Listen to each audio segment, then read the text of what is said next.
Hello. We have already discussed hypothesis testing. What are different components? What do you mean by hypothesis testing? What is one-tailed test and a two-tailed test? We have also discussed the large sample test, that is the Z test.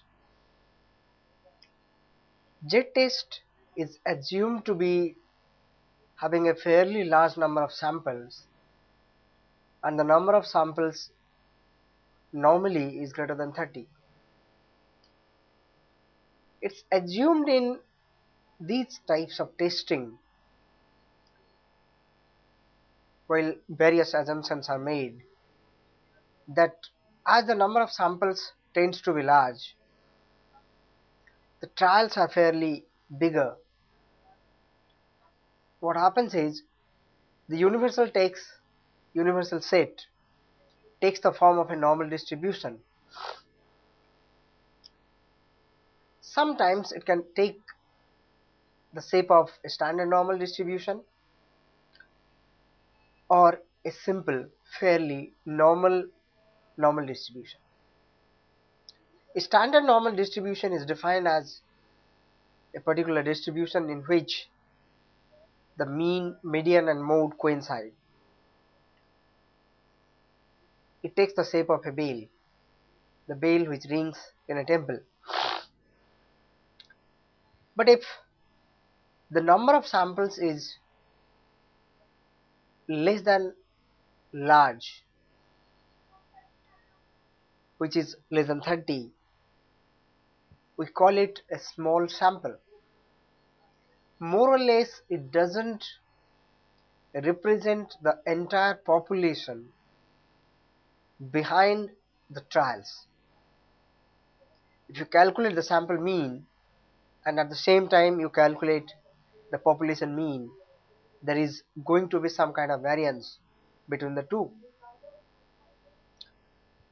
In this test case scenario, we call it a small sample test or a t-test.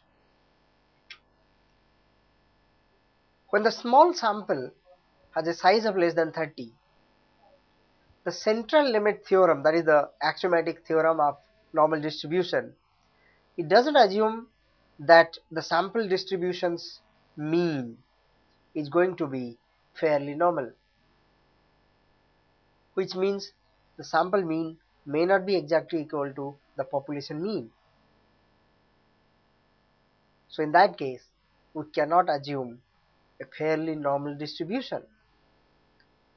At the same time, it is also not critically possible to assume that the set of data which is given to us is actually having a close proximity with the total set of data, the universal set which is given to us,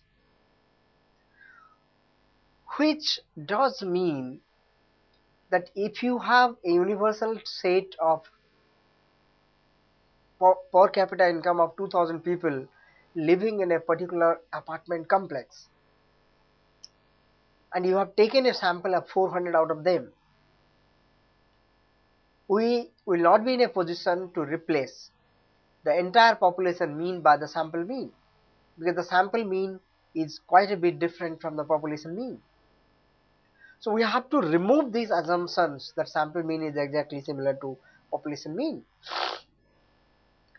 The removal of these assumptions will make it necessary for us to understand that a new set of technology is required to calculate, to discuss and to find a solution to the small samples.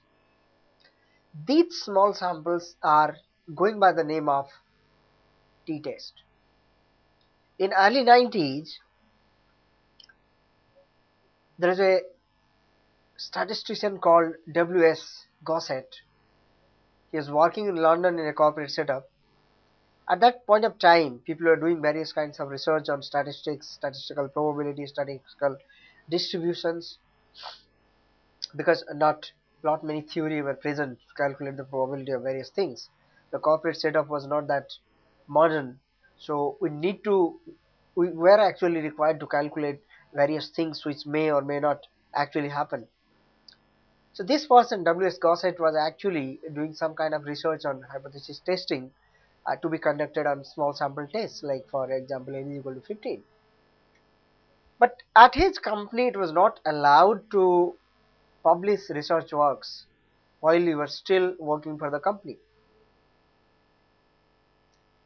So what he did was, he tried to publish his research work under the disguised name of student. Not a physical name, but an approximately disguised name of student. You can call it the pen name. And he continued to publish his research works under that name only. This T distribution, or the distribution Gossett was working on, has two parameters. The first parameter was that the number of observations, number of trials were less than 30, and second, the standard normal distribution was not known. So the approximation was normal, but it was not normally distributed. So sample size was less, and standard normal distribution's standard deviation was not known. He also assumed that the population underlying the random distribution, which he was chancing up on doing the research, was approximately normal. His work, published on those newspapers, magazines at that point of time, to be fairly in 1903, became very famous, and people remembered it by the name of Student's T distribution.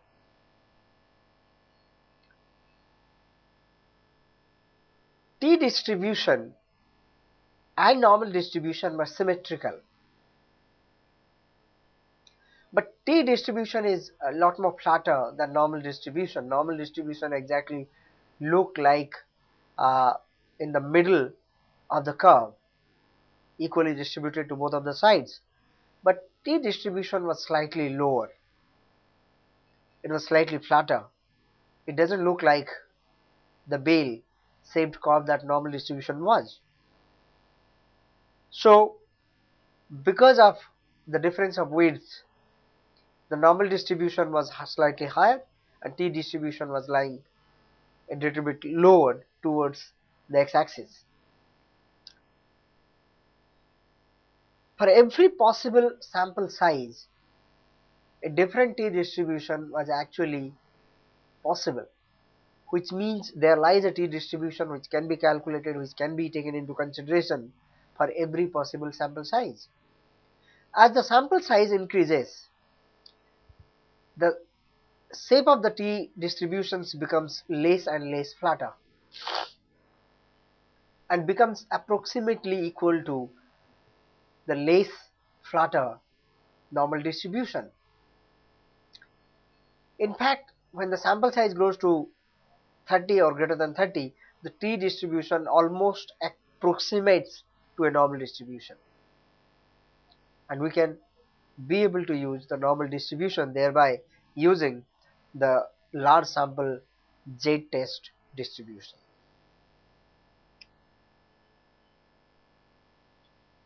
What happens in case of the T distribution is that, or even any kind of hypothesis testing, that we choose a level of significance and we choose a degree of freedom.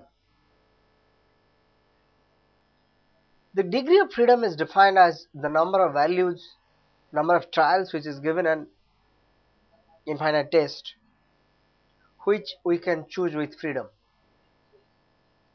For example, take the case of a plus b, two numbers which are given to us, a plus b divided by 2 is 18. If we assume that the divisor of these two numbers added together is 18, we don't know what are the values of these numbers. If we assume that A is equal to 10. So automatically the value of B is dependent upon the value of A, which means only one value is free to be chosen. The second value, the second trial, is dependent upon the first value. Similarly, if I choose that the first number is 35, then the second number is going to be only 1. So one number is independent of the other number.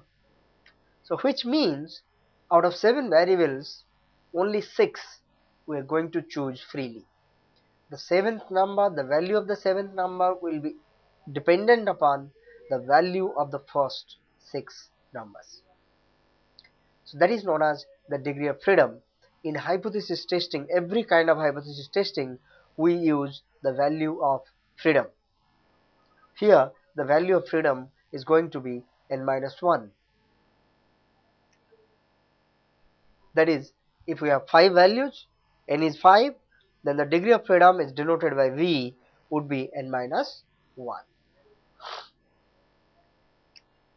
The t-distribution procedure is almost similar to the normal test. We want the mu, that is the population mean, we want the sample mean, that is x bar, and it can be written as x bar minus mu divided by s under root multiplied by under root n. S is the standard deviation, small s, that is the standard deviation. Standard deviation can be calculated as summation of x minus x bar whole square divided by n minus 1. In statistics, we normally calculate that as divided by n, number of observations. But in hypothesis testing, we will choose not the number of trials, number of observations. Rather, we will take the degree of freedom. So, as we have already discussed that we have 2 parameters in t-testing, and one of the parameters is the sample mean and the number of trials. The second parameter is that we have a degree of freedom to calculate the standard deviation, and the population standard deviation is not known and is not given. So we have to calculate the standard deviation as shown by the formula.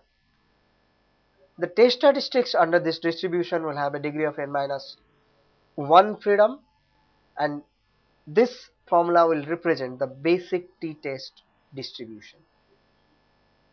We can use the t-test to various combinations, various situations, depending upon what is being asked in the current problem.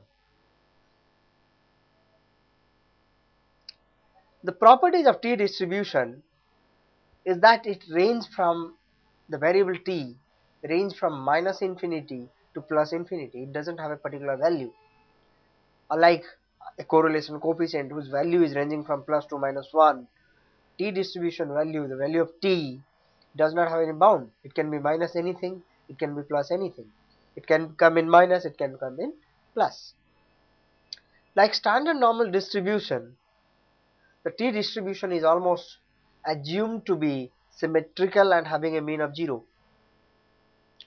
The variance of t-distribution is normally greater than 1 and approaches the variance of standard deviation of the normal distribution as the sample size will increase, like it becomes 30 or more than 30. We can apply this test, students' t-distribution, under the following circumstances. We can test the significance of mean of a random sample. We can test the difference between means of 2 samples when the samples are independent. We can test the difference between 2 means, sample means of two distributions when they are different samples and they are paired against each other. The first one was an independent sample, means the first one will not in any way going to affect the second one. The next one is testing the significance of an observed correlation coefficient. We can also test the significance of correlation coefficient. But what do you mean by testing the significance? I will explain you the testing of significance like summarizing that if an investigator who is investing statistical documents, statistical references, statistical income of people, suppose say he has to visit 2000 people, he is collecting a primary data, he has to visit 2000 people and collect their annual incomes primarily. So he will have to visit under normal circumstances 2000 people. Suppose he visits one house, there are 3 people who has to be interviewed, and he finds that there are only 1 or 2 persons who are present and the third person is not present. He will be available after 5 days or after a week. He has gone on a business trip. So what he does is he asks the other people to tell him, give him the data. So he collects, suppose say 1 out of 3 or 1 out of 4 or even 1 out of 5 as a secondary sample. I am not sure, you are not sure, and the valuer, the assessor, the investigator is also not sure whether that particular data, the third data, is actually correct. Correct to what extent, which extent? So he uses certain kind of bias, own imagination. He thinks that it may not be true. He thinks that, look, this data is given by the family member, so it should be true. So the significanceness diminishes. We normally take 2 levels of significance or even 1 level of significance. The level of significance is either 1% or 5%, which means 1% of the data can be taken to be biased, or 5% of the data can be taken to be biased. So if 1% is assumed to be biased, and that is allowed in fact, then 99% is significant, true, not biased. If you allow 5% bias, then 95% is significant, true, and not biased. So that is the essence of significance, test of significance. This test, again, I will tell you the summary, that this test is going to be used if the sample size n is less than 30 and the population standard deviation is not known, and we have to estimate a sample standard deviation, because the population standard deviation, unlike the normal distribution, is not given to us. It cannot be calculated also.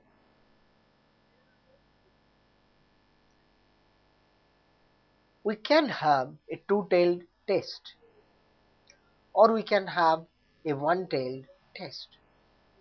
The 2-tailed test means the mean can be smaller than the sample mean. It can be larger also. We take the null hypothesis HO as mu is equal to mu0 or mu is equal to mu1. So under every circumstances, we assume that they're true, they're correct, they're equal. But if after testing we fail to justify that mu is equal to mu0 or mu1, which means they are not equal. But what are they? They can either be smaller or larger. So alternative hypothesis HA says that mu1 is not equal to mu0 or mu is not equal to mu0, which means it can lie to the left side or it can lie to the right side. So we have to test the definitive value of t, and on the basis of that definitive value we will calculate the value of t according to our formulas, according to our justifications, and we will compare it to the table value which is already calculated and given to us. And the decision rule is as follows. The first decision rule says that if the calculated value of t is less than critical value of t, that is, if the calculated value of t is less than the table value which is given to us, then we must accept the null hypothesis HO.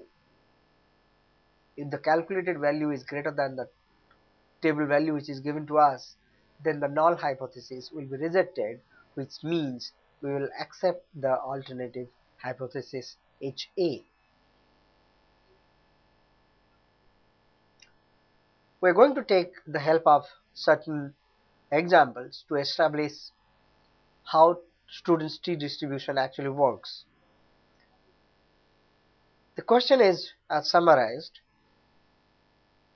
a particular manufacturer of electronic or electric equipment produces electric bulbs, and he claims that his bulbs has a mean value of 25 months with a standard deviation of 5.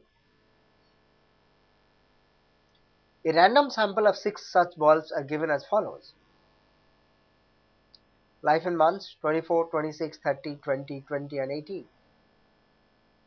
But can we regard this to be true, that actually the mean is corresponding to the normal mean, sample mean, population mean of 25? We are given 1% level of significance, which means 99% will be unbiased, 1% is regarded and calculated to be biased. So you can report an error of 1% overall. Let us begin with the question. The question is saying that the bulbs has a normal mean of 25 and a standard deviation of 5. Let us assume the HO, original hypothesis, null hypothesis, that there is no significant deviation in the mean level of the bulbs given to us in the sample, and which is calculated from the population. T is calculated as x bar minus mu divided by S divided by under root n. N is the number of samples. We have taken x, summation of x is 138, x is given to us. We can calculate mean of x, sample mean, that is x bar, as 138 by 6, there are 6 samples, so 138 by 6 is 23. We take the deviation, that is the small x, x minus mean. The deviation is 1, 3, 7, minus 3 and minus 5. But how do you calculate the deviation? The deviation is the given value of x minus the sample mean. 24 minus 23, that is 1. 26 minus 23, that is 3. 30 minus 23, that is 7, and so on. The last 3 deviations are negative. We calculate the negative deviation and positive deviation square. We find 1, 3 square 9, 7 square 49, minus 3 square 9, and minus 5 whose square is 25. We have to add the summation of x square, that is 102. So we take the sample standard deviation at summation of x minus x bar whole square, divide by the degree of freedom n minus 1, that is 6 minus 1, 102 by 5 whole under root. This gives us a standard deviation of 4.517. So the sample standard deviation, we have calculated it to be 4.51 approximately. Now we can put these values into the value of t, which is x bar minus mu divided by s divided by under root n. The value of mean is 23. The value of the sample mean, population mean, is given to be 25. Standard deviation is coming to be 4.517. And number of observations is given to be 6. So we have the value of t. This will be known as t calculated value, is coming to be 1.084. Now we have to do the last portion. We have to compare by finding the calculated value with the table value. The degree of freedom will be n minus 1, that is 6 minus 1, which is given to be 5, and the table value we will calculate from the t-test table given at the back of your book at 0.01,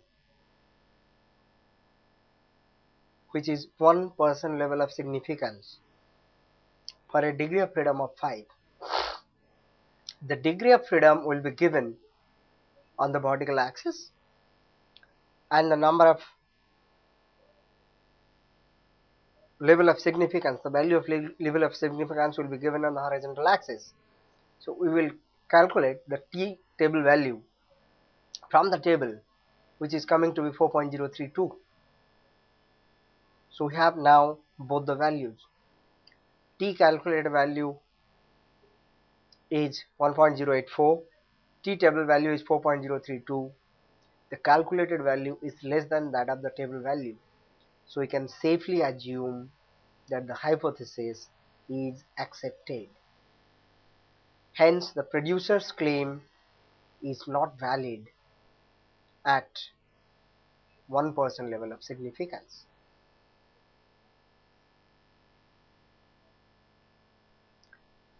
We are now going to the second example. A fertilizer manufacturer has a machine which is said to give 12 kg of nitrate for every quintal of fertilizer. 10 100 kg bags were examined. The percentage of nitrate is given as follows: 11, 14, 13, 12, 13, 12, 14, 11, 11 and 15.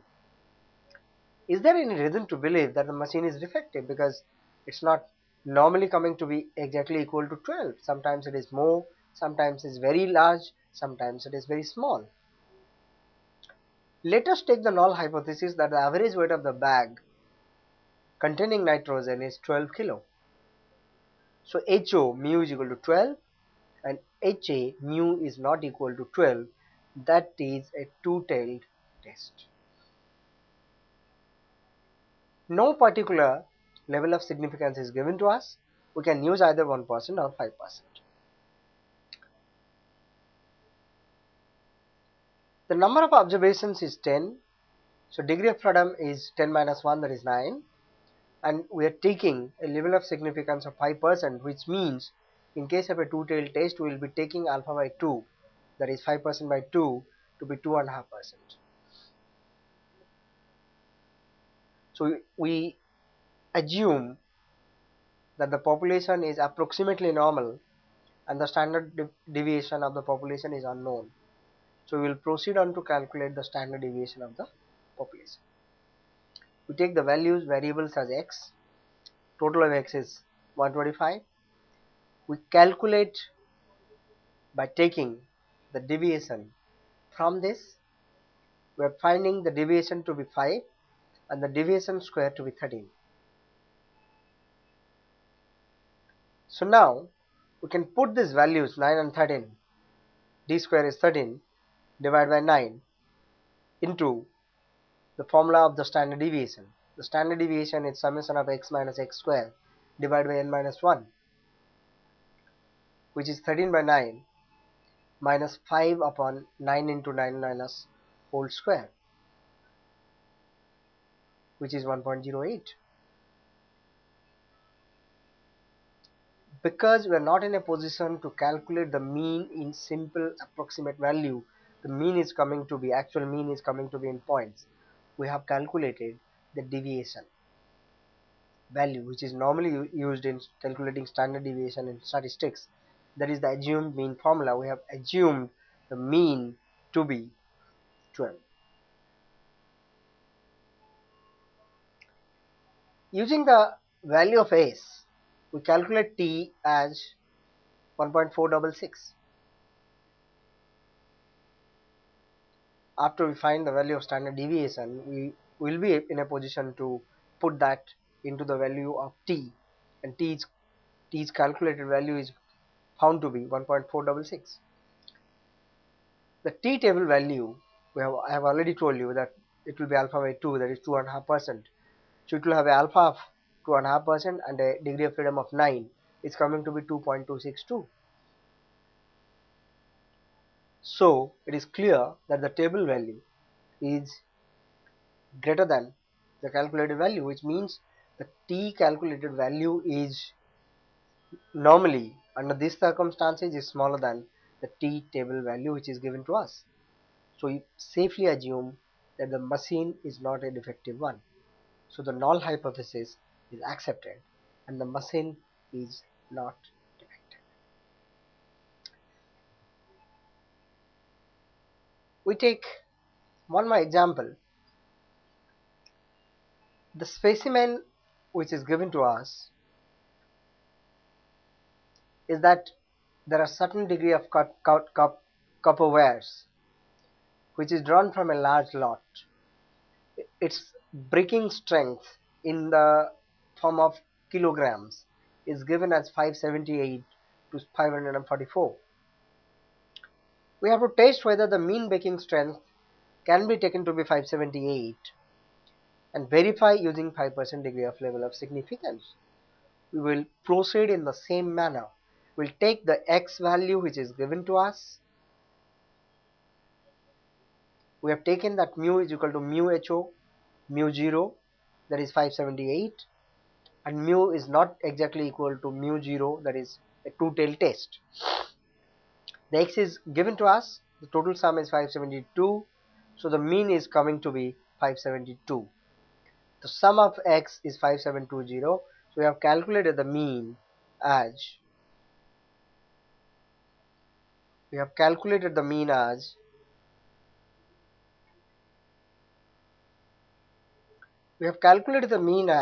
5720 divided by 10, that is 572. We can calculate the standard deviation by taking the assumption that we have calculated the deviation by subtracting the mean from each of the x which is given.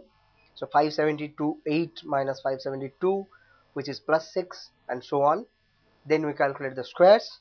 The sum of the squares is coming to be 1456. We can put that to the value of standard deviation small s, which is summation of x minus x bar whole square divided by degree of freedom n minus 1 whole under root 1456 divided by 10 minus 1, that is 9. It is coming to be 12.72. Put the value of the standard deviation which is calculated in the form of t, the formula of t. 572 minus 578 divided by the standard deviation of 12.72 divided by, in the denominator of course, divided by under root 10.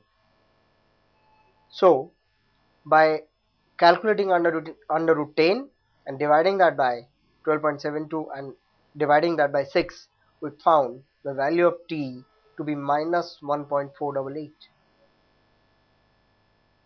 So the calculated value is coming to be minus. The degree of freedom is given to be 9. As the HA or HO is two-tailed, which means we have to take alpha by 2. So if we are calculating at 5% level of significance, the alpha would be in this case 5% by 2, that is 2.5%. So t table value for 2.5% for a degree of freedom of 9 is coming to be 2.262, as was the case of the previous question. So still the t value, the calculated value of the t is much less than the table value of t. So you can safely assume that the mean breaking strength may be taken as 578, because we are going to accept the null hypothesis that 578 can be taken as the mean breaking strength of.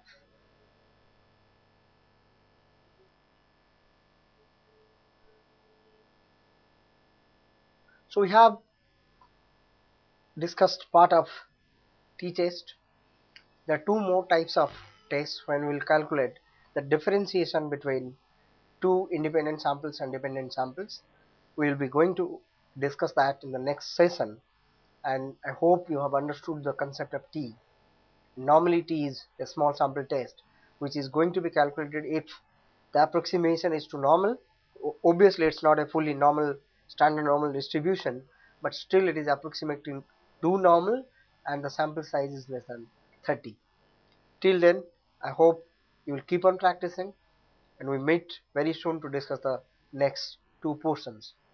Goodbye and thanks.